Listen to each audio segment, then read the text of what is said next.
Hindi matuyo yung aming labahan mga mimables ko, kaya nilagay ko na lang sa ano, sa may bintana. May ganap na naman tong dalawa na to.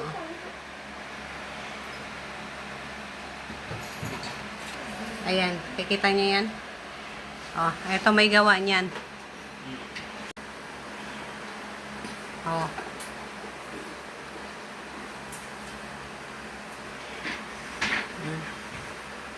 Oh, tapos ano nangyari? Ano na? Run out. Ayan na mga Mima Bells. Christmas na sa aming bahay. Ayan, trabaho ng aking kids. Mga walang magawa. Kasi basa sa labas. Hindi ko sila pinapalabas kasi nga maputik.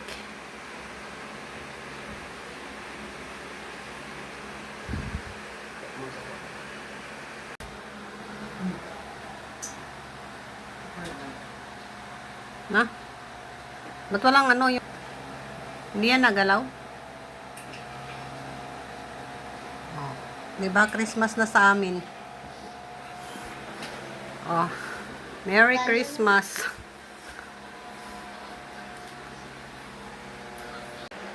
Namamangha si amo namin mga Mima Bells ko. Ay, meron daw pa lights. Oh. Ang amo. Oh, ano yan? Nasa ibang planeta ka na? Oh? May pa lights. Oh, tinitignan niya buong ano nagkada sa gano. So very cute yan. Oh, nasa ibang planeta ka na? Ha? Hindi siya makalabas. Kawawa naman. Ano? Uy, nagtatampo ka na naman? Ayun, nawala na. Oh. Gusto niya yung ano, yung gumagalaw. Ayaw niya nung naka-steady lang yung ilaw.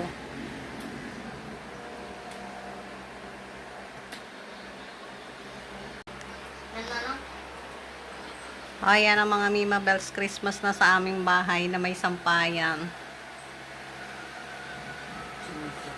Oh. Basa kasi sa labas mga mi. Pero maaraw na rin naman siya. Oh. Ay, natulog na.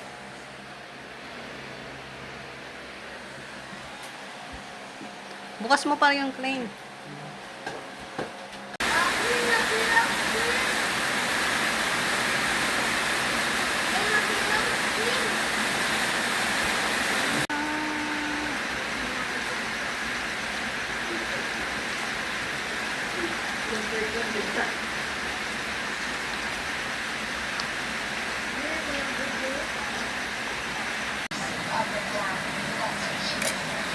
Mangga.